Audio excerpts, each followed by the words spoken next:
Welcome to Threshold, a place where we explore the sacred in the ordinary and the beauty in the in-between. I'm Molly Wilcox. I'm a wife, a mom, a writer, and your guide as we step over life's thresholds together. Whether you've been reading my newsletter for years or you're just discovering Threshold here, I'm so glad that you're listening. Together, we reflect on faith, creativity, and the small but meaningful ways we're being transformed in the everyday. Let's dive into this week's reflection.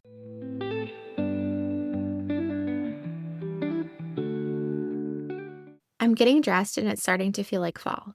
I reach for my go-to cozy jeans and pull them on, but they almost don't stick.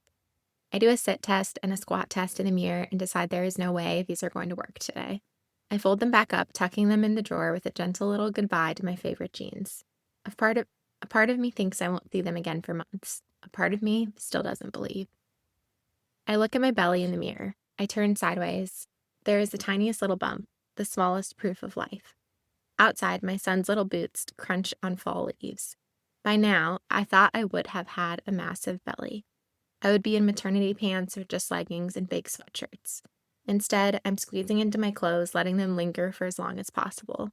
There is a baby who is here, a baby who I plan to welcome in the fall, who won't ever meet us here. We walk around the garden, and I pull the final blooms from my bed.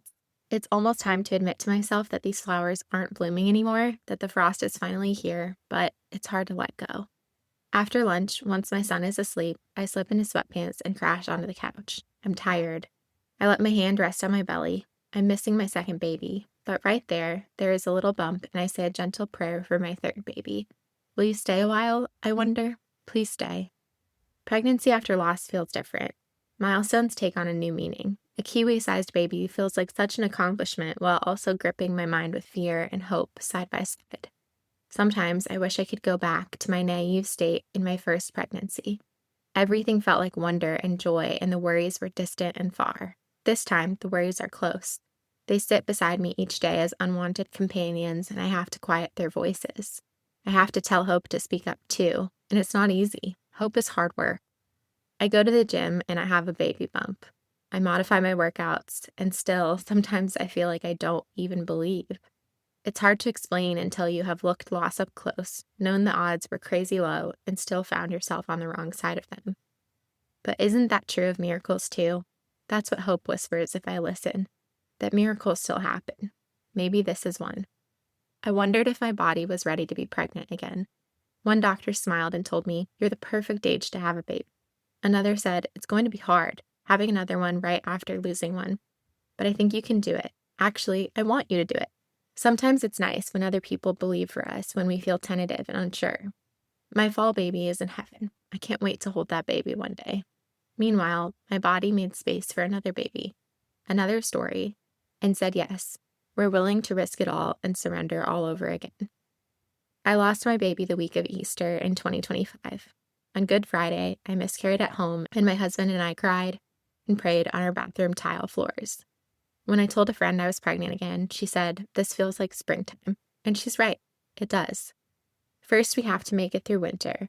But when the frost starts to disappear and roots whisper about new life in the ground, I'll be welcoming my spring baby, whose due date is the week of Easter in 2026. 2 Easters, 2 babies. One I wait to meet in heaven one day. One I pray to hold in my arms a year after our loss. Both are loved, both are a part of me. This is our story, carrying grief and joy together, through the seasons with open hands, letting a new life grow quietly within me while I still long for one who was lost. This is the tension of loss and new life. I'm learning to carry both.